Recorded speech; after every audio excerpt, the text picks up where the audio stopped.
cerebral do cérebro. E aqui, separando os dois hemisférios do cerebelo, a fissura transversa do cérebro.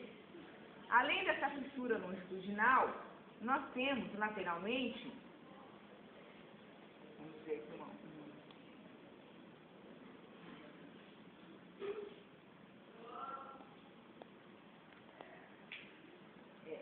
o Kleber, eu preciso de um sulco cruzado que separa o lobo frontal do lobo parietal. Então vejam a minha afirmação.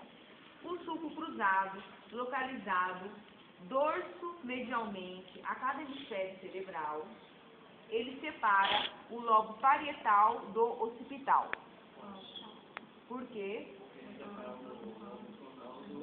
Do parietal. Então, vocês leiam com atenção, para não errarem à toa. Certo? Uma parte está certa, outra parte está errada. Aí vocês vão justificar a parte que está errada.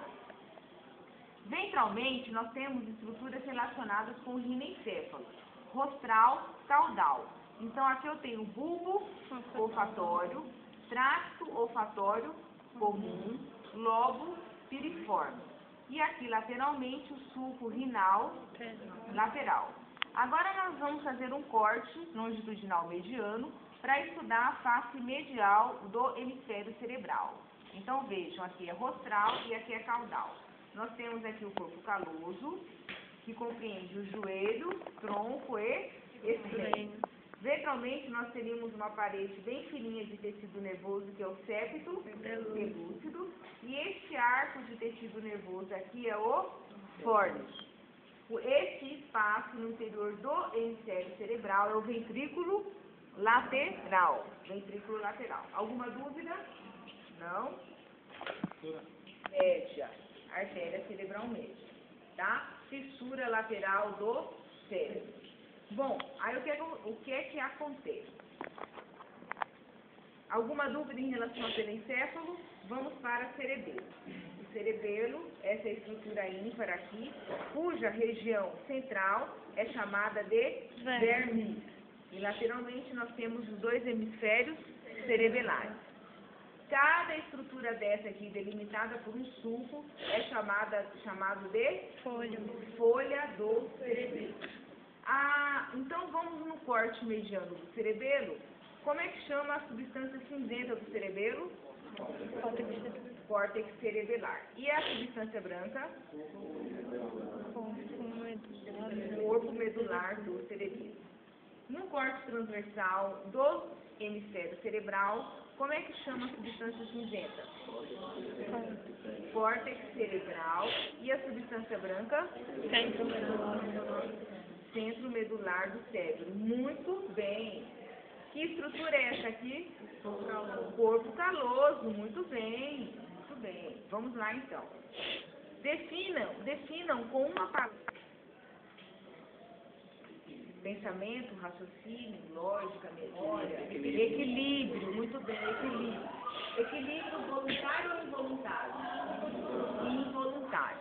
Motricidade, equilíbrio involuntário, certo?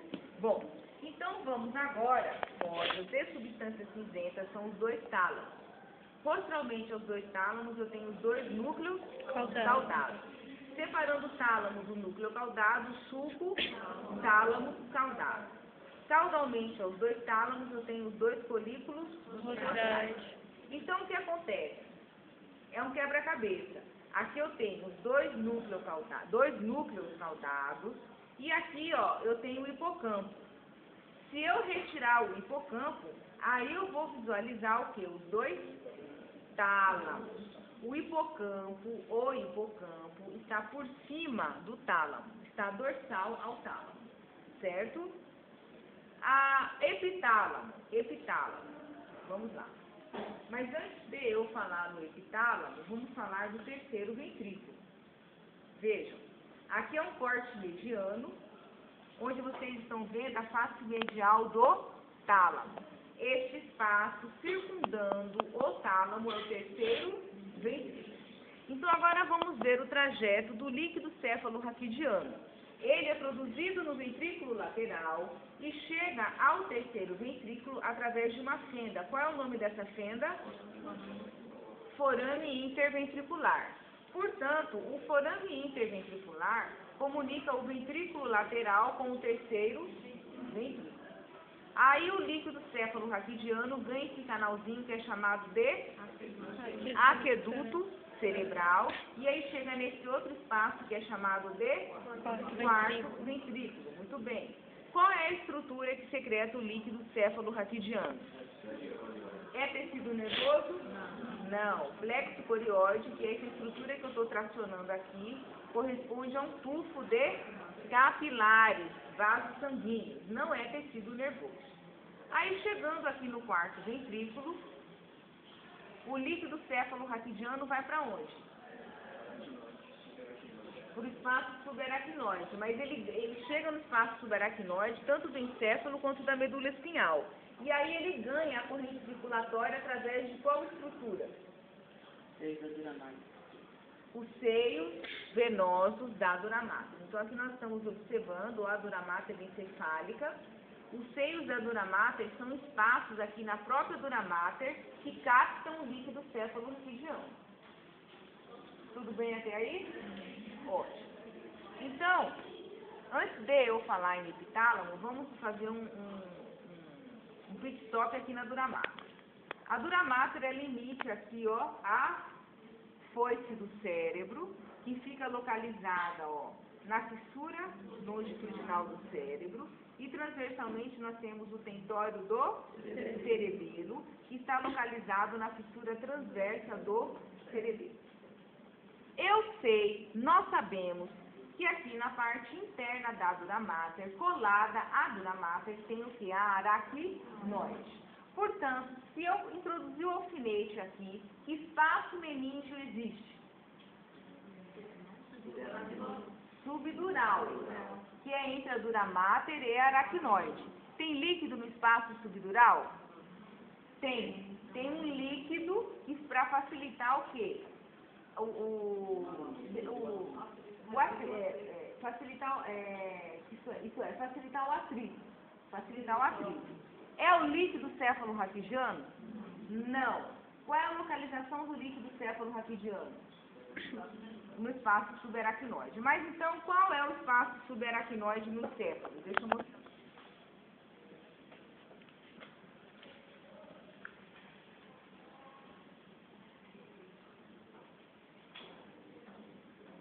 Peraí, pessoal. Deixa eu colocar aqui. Aqui está no espaço aracnoide. Por ventral. O epitálamo está representado por essa estrutura que é o corpo pineal ou glândula pineal. O corpo pineal secreta um hormônio denominado de melatonina. A melatonina tem uma ação sobre as gônadas, é uma ação de inibição ou estimulação das gônadas? Inibição das gônadas. E essa ação é mais acentuada durante o dia ou durante a noite? Durante a noite. Essa ação está comprovada nos mamíferos? Sim, só não está comprovada no homem. A melatonina também está relacionada com a regulação dos ritmos circadianos. Não se esqueçam disso, certo? Então, a glândula pineal é um componente do epitálamo. Além da glândula pineal, fazendo parte do epitálamo, nós temos aqui a comissura rostral, caudal, ventral. Os dois nervos ópticos que se entrecruzam no quiasma. A partir do quiasma surgem os dois tractos ópticos. O quiasma faz parte do hipotálamo.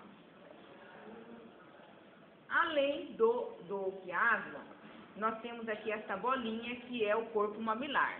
Muito aluno desavisado confunde corpo mamilar com glândula pineal. O corpo mamilar é ventral, a glândula pineal é dorsal. Tá? Aqui é ventral. Bom, aí, pessoal, existe uma glândula que está diretamente relacionada com o hipotálamo. Que glândula é essa? Hipófise. Hipófise. Então, aqui nós temos a hipófise, ó. Então, a posição da hipófise é essa aqui, ó. Certo? Quando a gente retira a dura mater, a hipófise está junto e aí rompe uma haste de tecido nervoso que segura a hipófise. Como chama essa haste? Então, aqui está um infundíbulo. Muito bem. Aqui eu estou pensando em infundíbulo, ó, que é essa haste de tecido nervoso. infundíbulo. O infundíbulo também faz parte do hipotálamo, certo? Aí o que acontece? Nessas peças a gente observa apenas o orifício, ó. Deixa eu pegar um orifício íntegro, né? Porque nenhum orifício. Deixa eu ver. Tá. Então, a margem do orifício, a borda do orifício é o tuber cinério, é onde o infundíbulo se fixa. Então, o tuber cinério também faz parte do hipotálamo. E o espaço? O espaço é chamado de recesso infundibular do terceiro ventrículo. Alguma dúvida em relação aos componentes do hipotálamo? Definam para mim esse hipotálamo com uma palavra, ventral. O tronco cefálico, no sentido caldo rostral, está constituído pelo bulbo, pela ponte e pelo mesencéfalo. Na superfície ventral do bulbo, nós temos essas duas faixas longitudinais de tecido nervoso, que são as pirâmides. E temos essa faixa transversal, que é o corpo trapezoide. Aqui termina bulbo e começa a ponte. Na superfície ventral da ponte, temos o sulco basilar, ó. E a partir daqui já é mesencéfalo. Na superfície ventral do mesencéfalo, nós temos os dois pedúnculos cerebrais, certo? E na superfície dorsal? Na superfície dorsal do bulbo, nós temos essa depressão, que é a fossa romboide. Não tem ponte na superfície dorsal. E aqui nós já temos mesencéfalo, representado pelos dois folículos rostrais relacionados com a visão e os dois folículos caudais relacionados com a audição. Então, a partir daqui, já é o quê? Diencéfalo, ó os dois talos. Então, o mesencéfalo é daqui até aqui, certo? Dessa parte em diante, caudal, já é medula espinhal. Então, não confundam pedúnculo cerebral com pedúnculo cerebelar. Aqui nós temos os dois pedúnculos cerebrais. Nós agora vamos reidentificar os pedúnculos cerebelares. Primeiro eu vou mostrar aqui e depois eu mostro aí.